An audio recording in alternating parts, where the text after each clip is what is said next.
In the year 1901, a single city on the shores of the landlocked Caspian Sea produced over 200,000 barrels of oil per day. This was more than the entire United States combined. This city was Baku. The official history calls this an industrial miracle, a testament to the vision of a few European capitalists who saw potential in a remote outpost of the Russian Empire. We are told this was the result of ambition, investment, and technological innovation. But this explanation is incomplete. It is a story with the most critical chapters torn out. When you look past the heroic narrative of the oil barons and begin to examine the physical requirements, the tonnage of steel, the logistics of transport, the assembly of thousands of complex machines in a region with no industrial base, the official story begins to collapse. It doesn't just fray at the edges, it becomes a practical impossibility. The evidence we will examine today suggests that the construction of Baku was not a miracle of private enterprise. It was something else entirely. It was a deployment, a pre-planned, meticulously executed installation of an industrial ecosystem, on a scale and at a speed that defy the known limitations of the 19th century.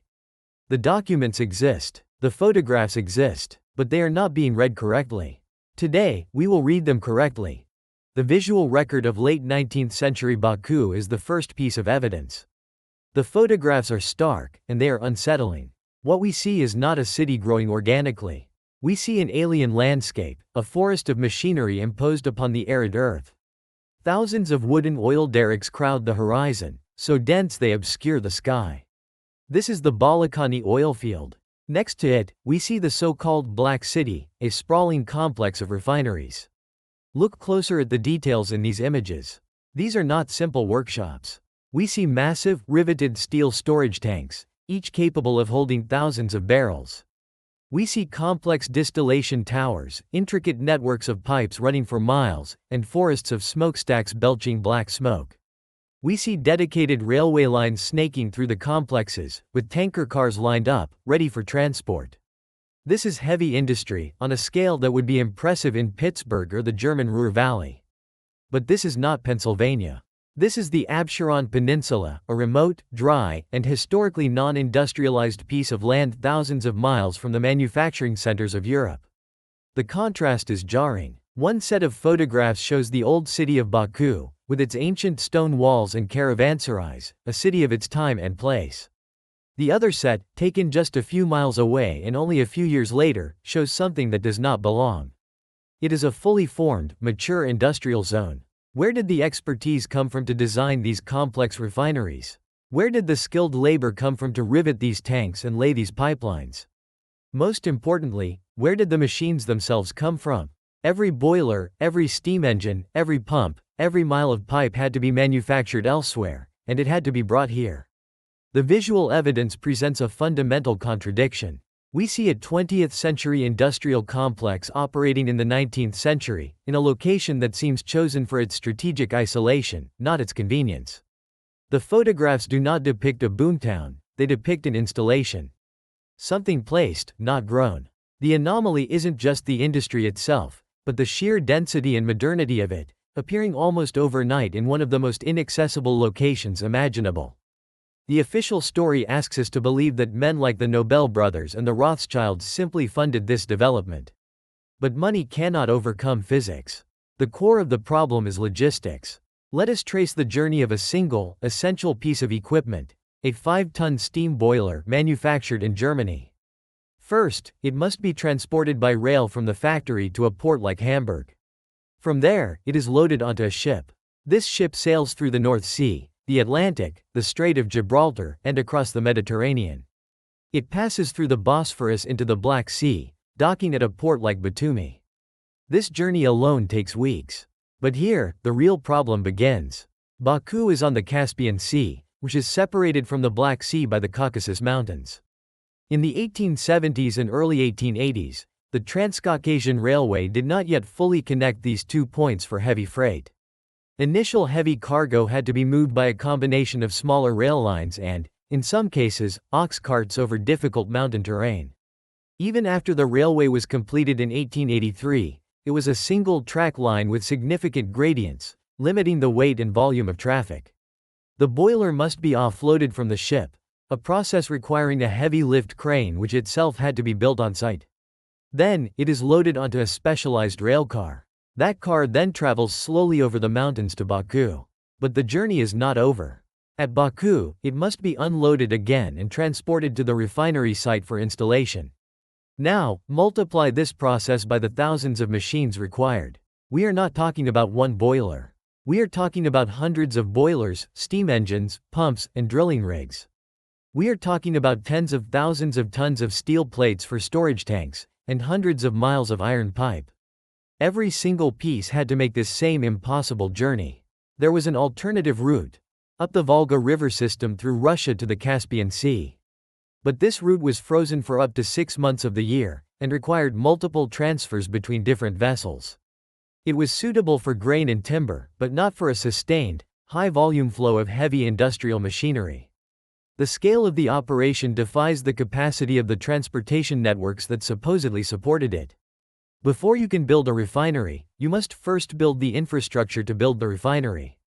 You need the docks, the cranes, the railway spurs, the warehouses, the machine shops, and the housing for the skilled workers. The official history suggests all of this appeared simultaneously, driven by market demand.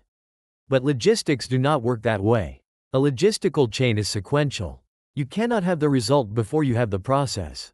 And the process required to build Baku in less than 3 decades simply does not fit into the documented reality of the 19th century. When confronted with this logistical paradox, the historical record is strangely silent. The official narrative is a story of great men. It credits the organizational genius of Ludwig Nobel, who introduced innovations like pipelines and tanker ships. It points to the immense financial backing of the Rothschild family, which funded railways and consolidated smaller operations. These men were undoubtedly key players. But their stories are operational histories, not foundational ones.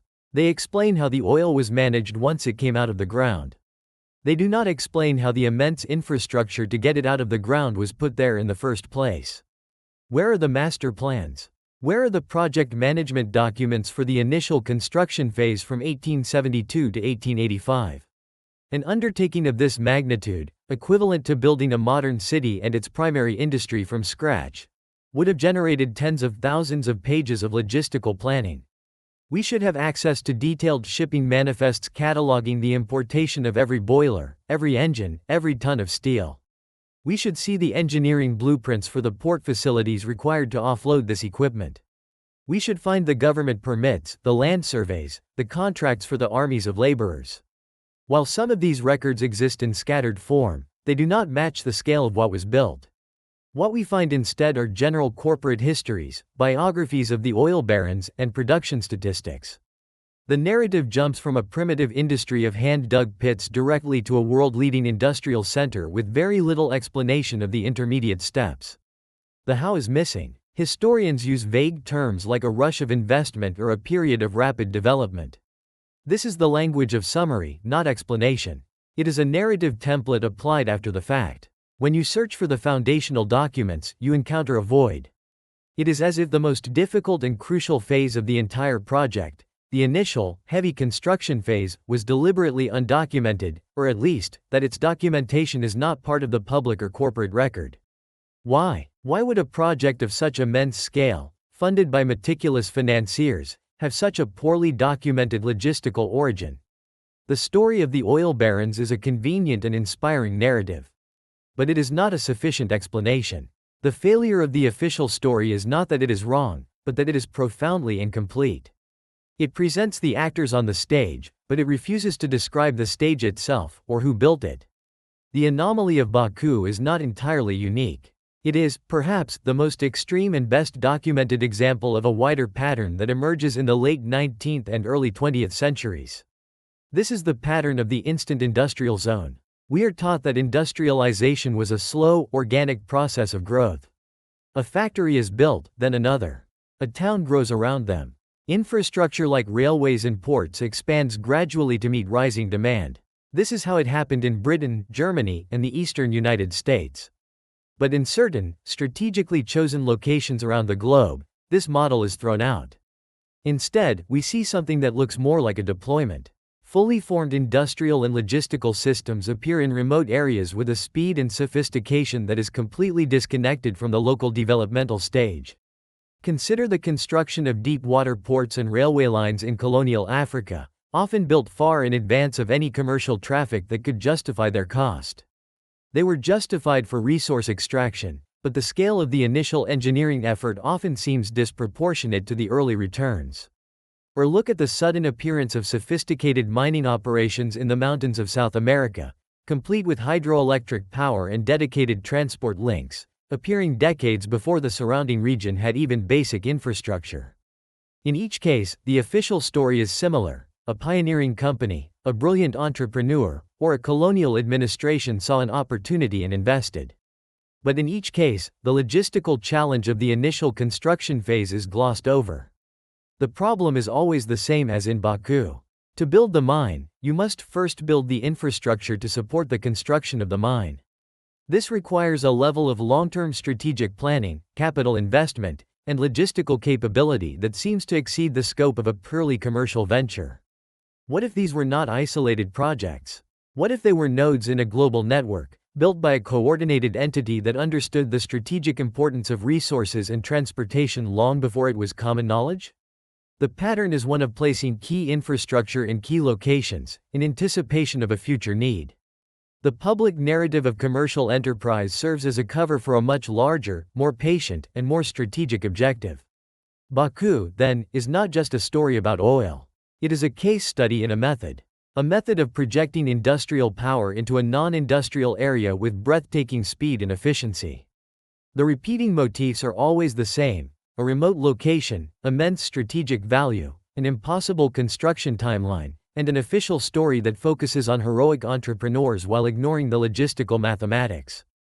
Baku is simply where the pattern is too obvious to ignore. Let us move away from historical narrative and focus on simple mathematics.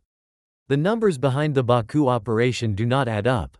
By 1885, there were over 200 refineries operating in Baku. Let's be conservative and analyze the requirements for just one medium-sized refinery. It would require at least one large steam boiler, several steam engines and pumps, distillation columns, and miles of piping. The construction of its storage tanks alone would consume hundreds of tons of riveted steel plate. A conservative estimate for the imported heavy equipment and steel for a single refinery is 500 tons. Multiply that by 200 refineries, and you arrive at 100,000 tons of imported industrial hardware. This does not even include the thousands of drilling rigs, the locomotives, the rails for the local networks, or the equipment for machine shops and maintenance facilities. The total imported tonnage between 1872 and 1885 was likely several 100,000 tons. Now, let's consider the capacity of the transport system. Before 1883, there was no direct, heavy-capacity rail link. After 1883, the Transcaucasian Railway was a single track line.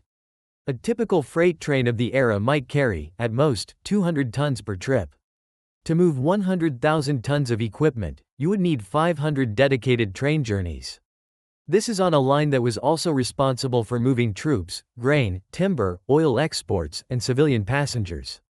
The numbers suggest that for several years, the railway would have had to dedicate a huge portion of its entire capacity solely to importing industrial machinery for Baku. This seems highly improbable. Now consider the human element. The population of Baku exploded, from around 14,000 in the 1860s to over 110,000 by 1897. A large percentage of these new arrivals were skilled workers: mechanics, boilermakers, engineers, foremen. Where did they come from? They were recruited from industrial centers in Russia and Europe. This required a coordinated recruitment, transportation, and housing effort for tens of thousands of people. An entire city's worth of housing, sanitation, and food supply infrastructure had to be built alongside the industrial plants. This adds another layer of logistical complexity, importing lumber, bricks, and food, that the official story simply ignores. Finally, consider the energy. To forge steel, to power the locomotives, to run the steam engines in the workshops that assembled the refineries, you need coal.